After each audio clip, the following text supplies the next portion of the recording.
ಈ ಭೂಮಿಯಲ್ಲಿರುವ ಎಲ್ಲ ದೇವಸ್ಥಾನಗಳಿಗೂ ಕಲ್ಲಿನ ಗೋಡೆಗಳಿರುತ್ತದೆ, ಭವ್ಯವಾದ ರಾಜಗೋಪುರವಿರುತ್ತದೆ. ಆದರೆ ಇಡೀ ಬ್ರಹ್ಮಾಂಡದಲ್ಲೇ ಕಾಂಕ್ರೀಟ್ ಚೂರು ಇಲ್ಲದೆ, ಯಾವುದೇ ಮಂಟಪವೂ ಇಲ್ಲದೆ, ಕೇವಲ ಬರೀ ಆಕಾಶದ ಕೆಳಗೆ ಮಳೆ ಗಾಳಿಗೆ ನೆನೆಯುವ ಜಗತ್ತಿನ ಏಕೈಕ ರಹಸ್ಯ ಶಿವಲಿಂಗ ಎಲ್ಲಿದೆ ಗೊತ್ತಾ? ವರ್ಷದ 11 ತಿಂಗಳು ಇಡೀ ಜಗತ್ತಿನ ಕಣ್ಣಿಗೆ ಕಾಣಿಸದಂತೆ ದಟ್ಟ ಅರಣ್ಯದ ಮೌನದಲ್ಲಿ ಕರಗಿ ಹೋಗುವ ಈ ಜಾಗ ಮಳೆಗಾಲದ ಕೇವಲ 28 ದಿನಗಳು ಮಾತ್ರ ಸಾಕ್ಷಾತ್ ಕೈಲಾಸವಾಗಿ ಮಾರ್ಪಡುತ್ತೆ.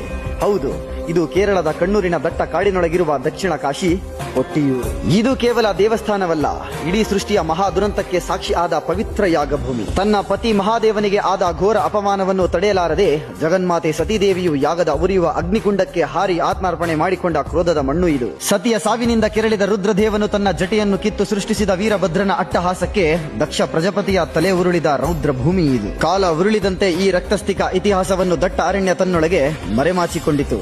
ಆದರೆ ಶತಮಾನಗಳ ನಂತರ ಈ ಕಾಡಿನ ಗಿರಿಜನರು ಕಲ್ಲಿಗೆ ಬಾಣವನ್ನು ತೀಡಿದಾಗ ಆ ಕಲ್ಲಿನಿಂದ ಧಾರೆ ಧಾರೆಯಾಗಿ ಸಾಕ್ಷಾತ್ ರಕ್ತ ಚಿಮ್ಮಲು ತೊಡಗಿತು. ಇಡೀ ಬ್ರಹ್ಮಾಂಡವೇ ಬೆಚ್ಚಿ ಬಿದ್ದಿದ್ದ ಆ ಕ್ಷಣದಲ್ಲಿ ಕೇವಲ ಹಸಿ ಎಳನೀರಿಂದ ಅಭಿಷೇಕ ಮಾಡಿದಾಗ ಮಾತ್ರ ಮಹಾದೇವನ ಕ್ರೋಧ ತಣ್ಣಗಾಗುತ್ತಿತ್ತು.